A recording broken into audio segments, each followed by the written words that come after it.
Bonsoir à tous, merci de nous retrouver comme chaque soir en direct sur KTV. Nous sommes le mardi 1er juin et à la une de cette édition, le rectorat a dévoilé sa feuille de route pour les ressources humaines dans l'académie. Rédigé dans le cadre de la conclusion du Grenelle de l'éducation, ce document de travail est présenté comme un plan d'action au service de 4 objectifs. Parmi eux, améliorer l'attractivité du métier d'enseignant, renforcer l'accompagnement des contractuels ou encore accroître la sécurité des personnes et des établissements. Autant de points revendiqués par les syndicats depuis plusieurs années, mais leur inscription à l'ordre du jour ne rassure pas pour autant le SNES-FSU et le SNUPP. Ivan Rakotovao. Dans ce document, bon nombre de revendications des syndicats de l'enseignement sont évoquées. Un alignement des salaires sur d'autres territoires ultramarins, un accompagnement des contractuels renforcé ou encore une amélioration de la protection physique des personnels. Mais malgré ça, cette feuille de route pour les ressources humaines du rectorat laisse perplexe. Elle est pourtant censée guider les actions de l'État en faveur des conditions de travail des enseignants. C'est des éléments que nous portons depuis un certain moment. Il faut savoir que dans toutes les académies, il y a ces histoires de feuilles de route RH. D'accord ? Il y a tellement de feuilles de route RH qu'on peut se poser des questions aujourd'hui sur le sérieux de la démarche, sur l'aboutissement de tout ceci. Il faut rappeler que nous sommes quand même à quelques mois des élections présidentielles. Donc la crainte en tout cas aujourd'hui, c'est est-ce qu'on ne nous balade pas ? Du côté du syndicat SNES-FSU, on s'interroge aussi sur la portée du document, qui contient des propositions intéressantes, mais manquant encore de concret. Moi, je n'ai pas un jugement tranché, dire c'est une bonne chose, c'est une mauvaise chose. C'est, par certains côtés, il y a des ouvertures. Hein, comme je vous ai dit, il y a des évolutions par rapport à aux positions précédentes qu'on a connues. Maintenant, ce document, il faut l'examiner et voir ce qu'il y a derrière et le développer davantage pour savoir exactement ce qui nous serait éventuellement proposé. Pour le moment, on est à l'état de projet, on est à l'état d'écrit, mais il n'y a rien de concret. Rien de concret et du flou parfois dans les formulations, comme sur ce point à propos de l'expérimentation de l'éducation prioritaire. Plusieurs hypothèses sont envisagées. La première, rester dans le cadre actuel du réseau d'éducation prioritaire, REP et REP+, en accordant un régime spécifique aux établissements bénéficiant de l'accompagnement académique spécifique. Et la seconde, indépendamment des mesures liées à l'éducation prioritaire, augmenter les salaires des personnels avec un alignement de l'indexation sur d'autres territoires ou départements ultramarins envisagés. Quand on nous parle d'aligner sur les autres outre-mer, d'abord lesquels ? Est-ce que c'est la Réunion ? Oui, je pense que c'est la Réunion. On pense à la Réunion, c'est pas écrit, mais on pense à la Réunion, j'espère bien. Et ensuite, est-ce que c'est sans condition ? Si c'est, je dis bien si, on nous vend l'indexation et en contrepartie d'une perte des labels, ça va poser problème. Malgré les interrogations, le syndicat SNES veut poursuivre le dialogue social, SNUIPP également, mais en maintenant la pression sur le rectorat. Il appelle d'ailleurs à la grève le 15 juin prochain. C'est un sujet tabou depuis des années en France, mais la parole semble enfin se libérer. Les violences sexuelles dans le sport constituent un fléau à combattre. À Mayotte, les études manquent, mais une chose est sûre, les violences sexuelles sont en augmentation, tout du moins les plaintes. 2 chargés de mission sont actuellement sur le territoire afin de libérer la parole et de placer la problématique sur le devant de la scène. Nous nous sommes rendus compte que dans les études qui avaient été menées sur le sujet, il y avait 6% des sportifs qui ne savaient pas s'ils étaient victimes de violences sexuelles ou non. Donc à partir de ce chiffre de 6%, on sait déjà qu'il y a déjà un problème de base, parce que s'ils se posent la question, souvent c'est qu'il y a déjà un problème.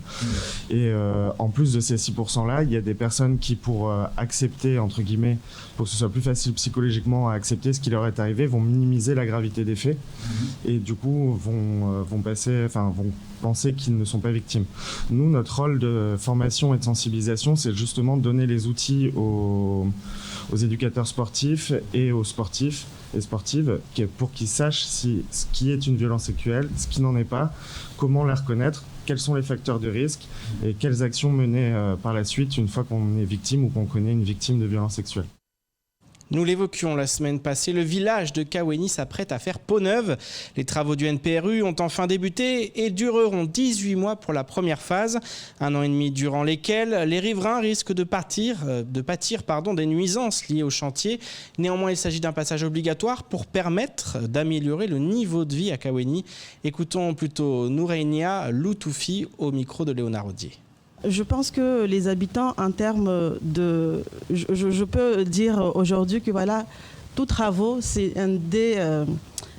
voilà, les habitants, parfois, ils n'aiment pas trop, mais il faut tout simplement être patient et accepter. Maintenant, ces travaux-là, il faut juste se dire, voilà, c'est un bien pour tout le monde. En tant qu'habitant, moi aussi, je préfère dire, voilà, même si ça va prendre beaucoup plus d'années, mais je souhaiterais voir Kaweni avec un autre visage, une autre image qui pourra faire du bien à l'ensemble des élus, à l'ensemble de la population, à l'ensemble de nos enfants, à l'ensemble de ces élèves qui passent là tous les jours. Donc, prenons notre mal en conscience et voilà, on va vivre 18 mois de travaux. Il est temps de regarder le reste de l'actualité locale en bref, avec notamment une nouvelle conférence au CEFR sur le créateur du Seigneur des Anneaux ou encore la transmission au personnel du CHM d'une technique médicale venue des États-Unis. Au montage, Leslie Vumanet. Ce vendredi à 12h30, le CEFR de Mayotte accueillera Aurélien Dupuy-Delezay qui a enseigné l'histoire-géographie, l'histoire des arts et la culture générale pendant 12 ans, dont 8 au lycée Bamana de Mamoudzou. Il est actuellement délégué académique à l'éducation artistique et à l'action culturelle pour le rectorat de Mayotte. Il a récemment publié un article intitulé « D'effondrement en Renaissance, une histoire de l'univers tolkienien ». Lors de la conférence de vendredi, il présentera une interview intitulée J.R.R. Tolkien, un acteur écologiste. L'écrivain britannique, auteur du très célèbre Seigneur des Anneaux, a très souvent été associé à la protection de la nature qui occupe une place centrale dans toute son œuvre. Peut-on donc affirmer que Tolkien est un auteur écologiste ? Dans quelle mesure ce rapprochement est-il pertinent malgré son apparent anachronisme ? Et surtout, de quelle écologie Tolkien peut-il être un représentant ? C'est à ces questions que la conférence tentera de répondre. Jeudi dernier, le préfet de Mayotte a reçu Nasrine Wissam, lauréate des Prodiges de la République, à l'occasion de la cérémonie officielle de remise des diplômes organisée en visioconférence par le ministère de l'Intérieur. Lancée par la ministre Marlène Schiappa, l'initiative des Prodiges de la République récompense dans chaque département les jeunes citoyens et citoyennes qui accomplissent des actes de solidarité, de fraternité et de citoyenneté. Sélectionnée par le recteur et le préfet, Nasrine Wissam s'est distinguée par son engagement dans la vie de son établissement scolaire. Élève en classe de première au lycée Bamana, elle exerce des responsabilités au conseil d'administration de son lycée et est vice-présidente du conseil de la vie lycéenne. Elle a mené de nombreux projets au service de ses camarades, en lançant par exemple une collecte de vêtements au bénéfice des élèves les plus démunis ou en œuvrant à l'aménagement des espaces verts de son lycée. Après son baccalauréat, Nasrine Wissam souhaite étudier la médecine pour devenir obstétricienne. Aujourd'hui, les patients souffrant d'insuffisance rénale chronique à Mayotte et nécessitant la pose d'une fistule artério-veineuse sont évassanés vers la Réunion ou la métropole. Une donne qui pourrait changer puisque le CHM forme ses équipes à une nouvelle technique, la réalisation de fistules artério-veineuses, la FAV, par voie percutanée. Cette nouvelle technique initiée par les Américains ne nécessite pas d'opération chirurgicale. Les procédés se font par voie percutanée et uniquement sous anesthésie locale. Le CHM a fait appel au docteur Alexandros Malios, seul chirurgien vasculaire formé en Europe, à la technique de fistule artério-veineuse par voie précutanée pour transmettre son savoir à un réanimateur, un anesthésiste et un chirurgien de l'établissement. Il reviendra régulièrement au cours de l'année pour contrôler la maîtrise de la technique qui permettra au CHM de gagner en autonomie tout en participant au confort des patients. Après l'a dit hier, la couveuse d'entreprise Oudjérébou compte à son tour se rendre au plus près de la population en lançant Oudjérébou Proximité.